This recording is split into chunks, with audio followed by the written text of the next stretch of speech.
welcome back to my channel. I'm Tia. I upload 4 times a week, Tuesday, Thursday, Saturday, and Sunday.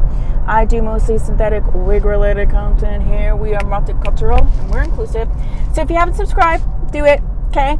And today I'm doing a little car blog, and someone had asked me a question and I felt like other people had asked me the same question, so I thought it would be perfect for a car vlog because it's kind of short and sweet, but it's important, I think, especially if you are in the market to purchase wigs and you're not sure. So we are going to talk about changing the part of a wig. Someone asked if you could change the part of the wig, and when I asked, so the question is yes and no. And yes and no.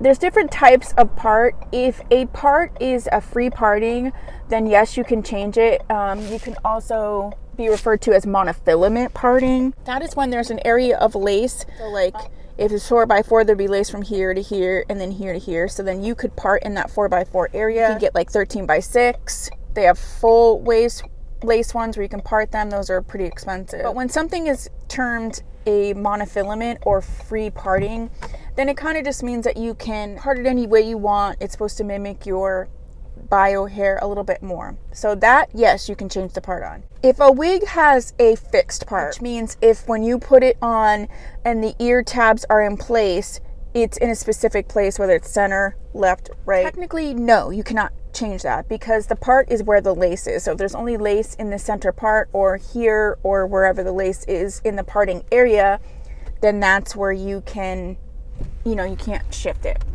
What you can do is if it doesn't have ear tabs that are hard, like with, bendable ear tabs, or it doesn't have predominant ear tabs, you can shift it. So sometimes you'll see shiftable parts. It just means that they don't have like an ear tab that would stop it from being shifted left or right.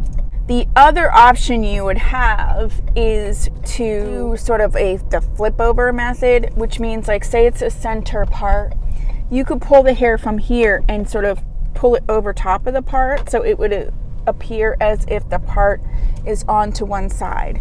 There's a couple caveats with that. You may have to add heat to it to get it to like stay over top of the part. So you would need a heat safe wig. And then the other caveat to that is that depending on what the cap style is underneath, you may not be able to do that because the wefts may show. So if it is a mesh cap, you'd be more likely to be able to do sort of a comb over, pull over, flip over method. They're called all of those things.